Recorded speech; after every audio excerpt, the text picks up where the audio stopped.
This is just a quick video about trust. It's kind of another one of our little chapters in realizing that trust is, the entire concept of trust is not as easy to pinpoint what it actually means, what it really does for us. And we see so many different examples out there where people say they trust one thing, but really it's not probably what they really feel inside. It's what they feel they're expected to say out loud. So again, trust is complicated. This video, what I'm also including the slides, just in case you wanted to go back and look at any of the pictures, includes some information from two sources. Edelman, which is probably really a PR firm. They talk about, and they're the largest in the world. They really kind of tout themselves today as more of an integrated marketing communications or an integrated communication solution. And then Nielsen or Kantar, who has long been kind of respected as leaders in marketing and kind of advertising. So this is just some information from two different sources. So Edelman, again, world's largest PR firm. They typically, every single year, they publish something called the Edelman Trust Factor. It's kind of interesting. I'd suggest downloading one and taking a look at it sometime. It's done through annual surveys. They reach people in 26 countries, typically with surveys of over 31,000. Some of the people are just clicking quantitative boxes like ranking something or picking from multiple choice. Other times it is open-ended questions that they could then code and come back on in. And here's a couple of the highlights. Trust is higher in an informed public than just the mass population. We'll discuss what that means in just a second. Trust in business is growing. Well, that's good for us, whether we're in advertising, public relations, or marketing. But trust is not the same through different forms of media. Okay, so here, for example, they talk about the trust inequality. So this particular set just means that these are the informed public.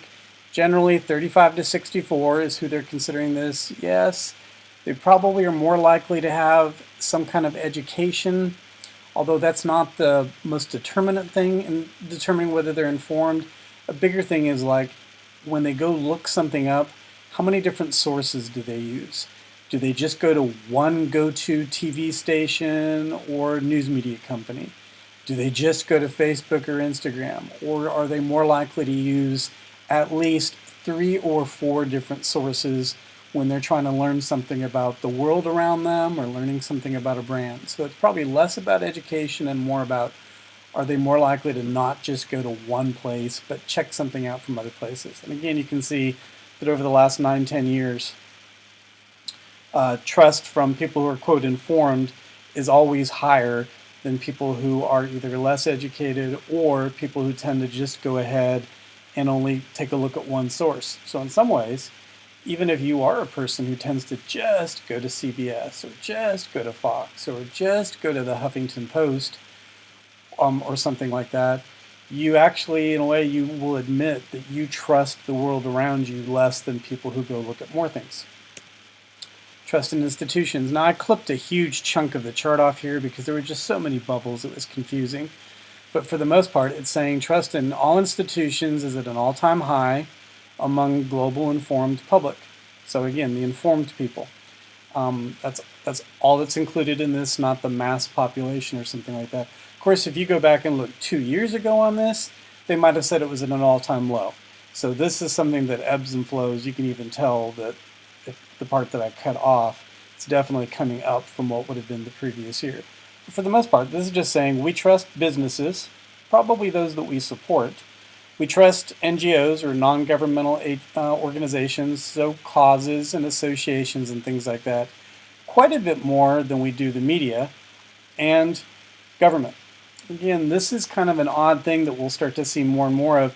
At one point, many, many years ago, trust in the media was at 80% or something like that. But in the last 10 years, it has definitely been dropping, especially when we see all kinds of things just in the common discussion about clickbait and fake news and things like that. And as people's opinions have become more polarized, they don't typically find that one media outlet really serves all their needs. So this has definitely dropped, which is not good news for public relations, as this used to be the main carrier of our tactics. again, the fact that we trust government the least, not surprising at all. Trust in media. Okay, so here they're saying that we tend to trust traditional media the most compared to search engines, compared to online media, compared to owned media. So again, a brand's website, an app that they might have or something like that. And what do we trust the least? Social media, down here at the bottom. So just a quick question, why is trust in search engines higher than online media? Because in a way, a search engine is just giving us a quick link to the online media that we choose to look at it. And I think that what we're seeing now is that in a lot of cases, what people are starting to say is they trust themselves more than they trust other people of any kind. So when you're using a search engine, it displays all the results on a page, but it's up to you to decide which of those links you're going to click. Are you going to click the first one? Are you going to click the third one? So you typically find that 93% of people only look at the first page of results on Google. They don't even bother going to the second page. But in a way, you're picking which one, two, or three things, and that's why in some ways search engines can't really be higher than online media because it's just an index of what we see in online media. But this is just basically saying I trust myself to pick from these 8 standard results that Google displays per page more than I do the actual thing I'm going to go look at. Wow, that's kind of interesting. This is one more thing from Edelman, and they're just talking about in general that skepticism and dispersion requires repetition. So in a way, the more times you see or hear company information, the more likely you're likely to believe it. So a lot of time here, only 4% believe that they really trust something when they've only seen it once. It starts to grow with twice. Look at how big these are for 3 or in this case 4 to 5 times. Not so much the people who go check out 15 different sources or 20 different sources. It's kind of stuck in this sweet spot of kind of 3 to 5. That's what people seem to trust. And I think that that's kind of an interesting thing, and again, that's good for us. It doesn't matter whether we're in marketing, advertising, or public relations.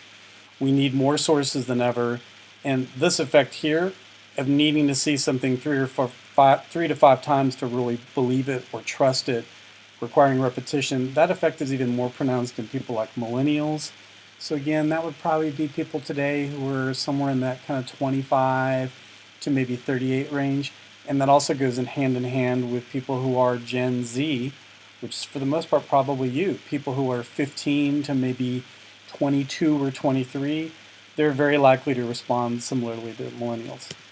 Now moving on to something from Nielsen and Kantar. Again, kind of more in the marketing and advertising kind of realm. And yes, I did pick to just grab some charts from a 2015 report. You're not going to find that a 2019 or anything will be much different from this. I just picked these charts, quite frankly, they fit on a slideshow to just pop through rather than having much easier, rather than having to go look at the way they've now designed their PDFs or their online information where you have to spend a half an hour to read to get the same type of thing. So as we'd expect, if we're thinking about like the peso model, earned media typically is the one that has the highest amount of trust associated with it. So in this case, recommendations from people I know, 83%. That's the highest of anything we're going to see. Consumer opinions posted online. In this particular study results, they found it to be 66%, which is still high, but it's much lower. A lot of other times when you find other surveys, you actually find that sometimes people rate consumer opinions higher than they do from people I know. Or sometimes these two are fairly similar. The one kind of distressing thing, even though it was only a 1% drop the last time that this chart was created in 2015, was editorial content such as newspaper articles, magazine articles, TV programs, any of the things that we typically would use in an earned media setting. So again, probably more likely to be publicity through like public relations. It's still 66%, which is still high, but it's nowhere near the 80% plus range that it used to be in. For us, here's some other good news though, and that is owned media. So in this case, branded websites are ranked at 70%. So technically, that's even higher than consumer opinions and from editorial articles. You have to think carefully about what this really means though, because nobody in the early stage of of exploration about a brand or a cause ends up on a company's website. That's something that you do later in the process. Again, think about the order of the letters they created for Peso. It's kind of a directional thing to say, kind of the normal flow of how we learn or become part of a tribe or something like that, with owned media being the thing that we go look at only after we've already decided, I'm going to buy a car. And I end up looking at the Nissan and the Toyota website. And that's because I narrowed it down to one of those two choices. I'm not necessarily going at my early stages of my discovery to the Ford site, the Chevy site, the Audi site, the BMW site, Jeep, and all those other types of things. I'm only going to a website when I'm kind of close to making up my mind. So at that point, this starts to make a little bit more sense. And again, the weird thing though is you know that a brand is going to just talk about the reasons why you should donate to them, why you should support their initiative, why you should buy their product. But it's still saying that owned media is very highly trusted, again, more than some of the other traditional ones. And probably a big reason for that is because it's putting you in the driver's seat. Again, we believe that we're our own trust barometers today. And if I'm going to go look at the Nissan site, I know darn well that they're going to be telling me the greatest things about their product. And if I really care, I can go look at the Toyota site and then I can compare the two and I can be the best judge of what was the most real or the most pertinent to me. So again, interesting for us that owned media is playing such a big role now and in some ways actually has higher trust associated with it than other things. It's just a quick look at some paid media.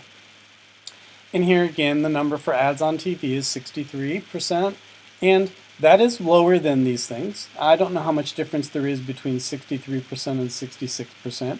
Surely it's lower than 83%, and I'd still say 63% compared to 70% here is definitely lower. But if you take a look at this, the only thing that I think is really important is that all ads aren't seen the same. So an ad on TV has the highest, ads in newspapers or magazines are kind of next, and as we start to move down the list, it starts to drop off even a little bit more. So in a way, not all ads are trusted the same amount or distrusted the same amount. The thing on this page that I think is the most interesting, though, is the comparison between paid traditional ads and paid online or mobile ads. And we take a look at this. Ads on TV is rated at 63%. An online video ad is rated at 48%. So whether this is an actual commercial that you're watching on YouTube or something like that, or if it's even one of those pre-roll ads that shows up before the content you want to watch. What this is saying, the difference between 63 and 48%, there's a huge difference. I would trust something that I saw on television more so than the exact same thing that I'm seeing on YouTube. And this is a result that people find consistently all the time. The number may not be 63 versus 48, but still that there's a hefty difference. So why do we do that? And obviously some of these other things start to drop off even more. Ads on social networks, mobile devices. We trust text ads the most, probably because they're the most intrusive. So why do we really trust traditional over online? This is something that all kinds of people are asking and nobody's come up with the best solution right now. Perhaps for a younger person, this might actually be because I don't see as many ads on TV or as many ads in newspapers as I do things that are online. And because I see less of them, when I do see them, there's something special about them. There's something different. There's something unique, even if it is the exact same commercial or the exact same ad or promo. Maybe that has something to do with it.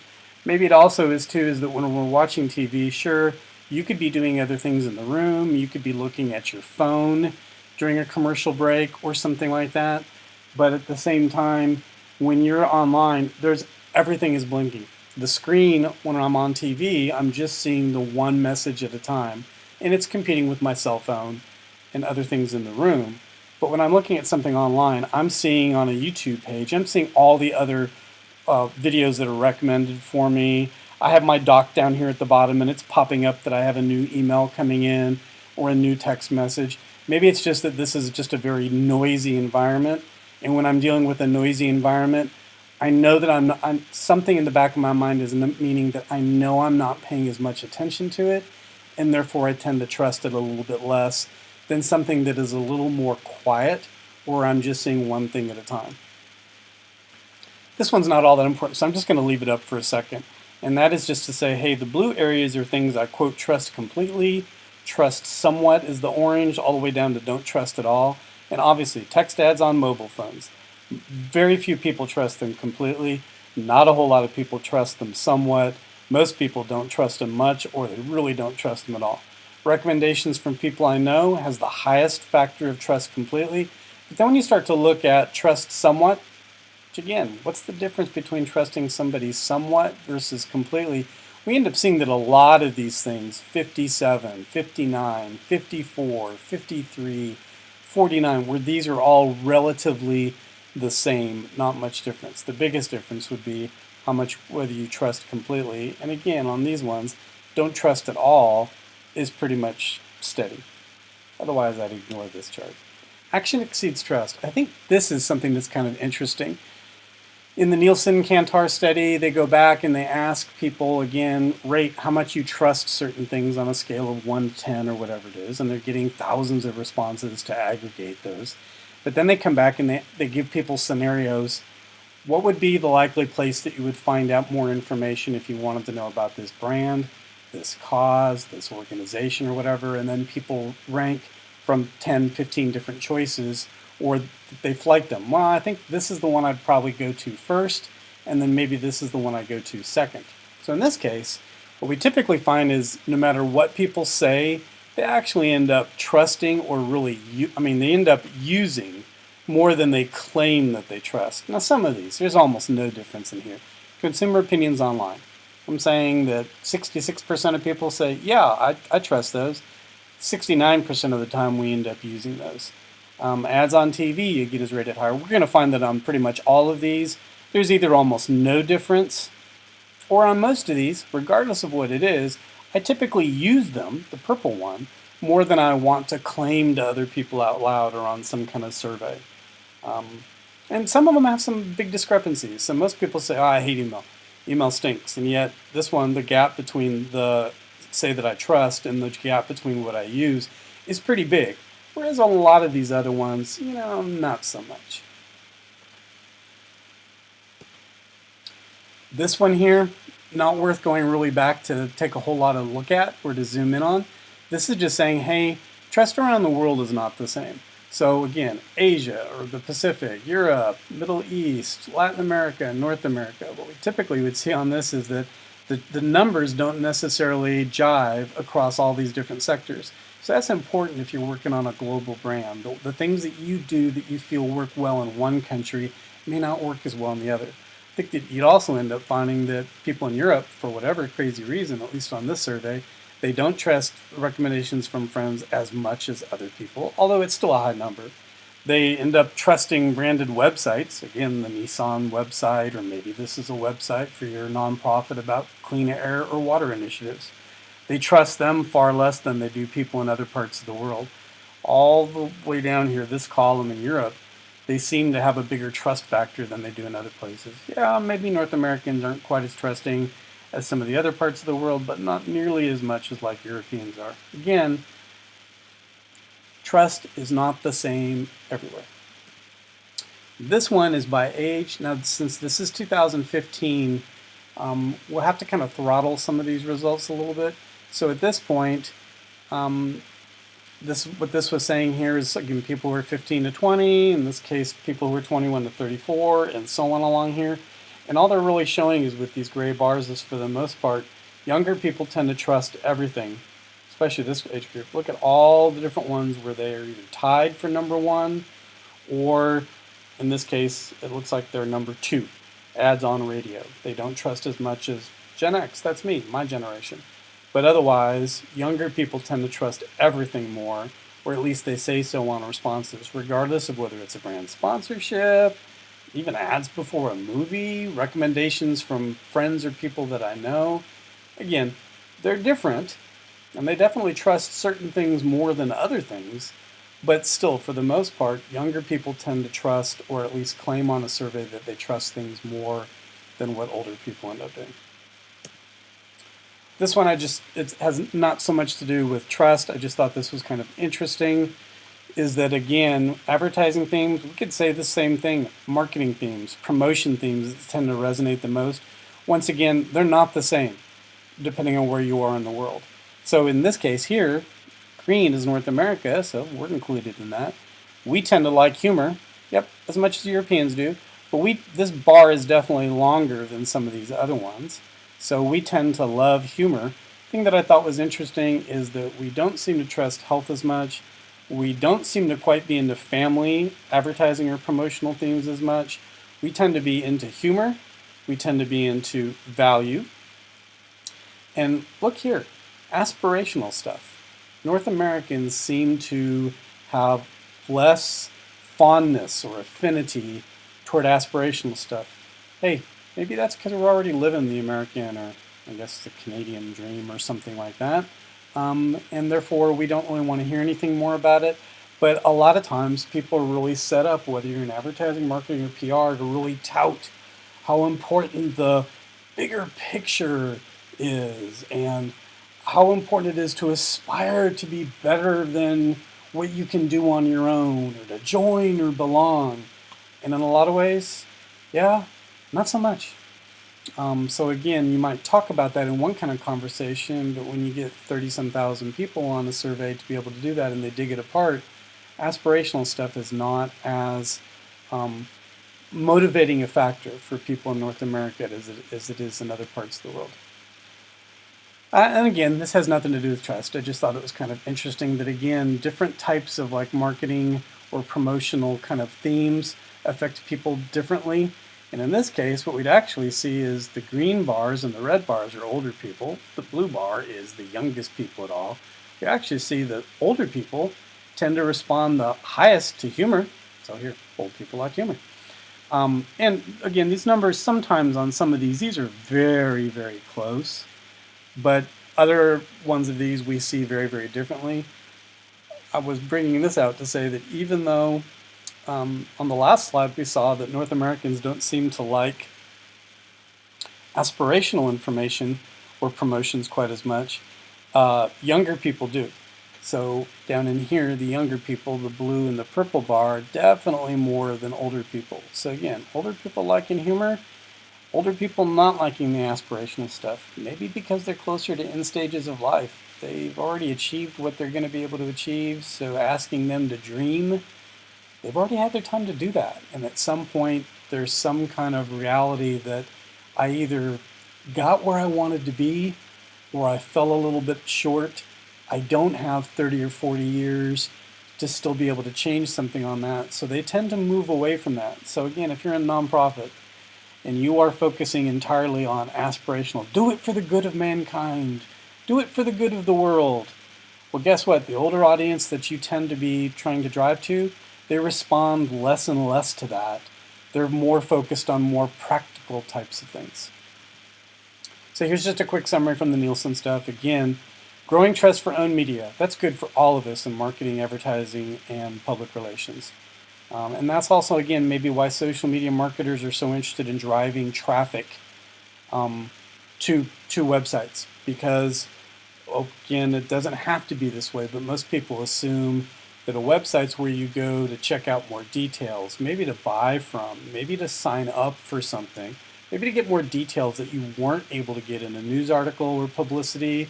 Maybe you weren't able to get that information from a friend of yours because they don't really know. They're giving you a recommendation of the best pizza place in town, but you're trying to think, yeah, but their taste is kind of a little different than me. They like pineapple on their pizza, so maybe I shouldn't really be trusting them, and I'm looking for other types of sources.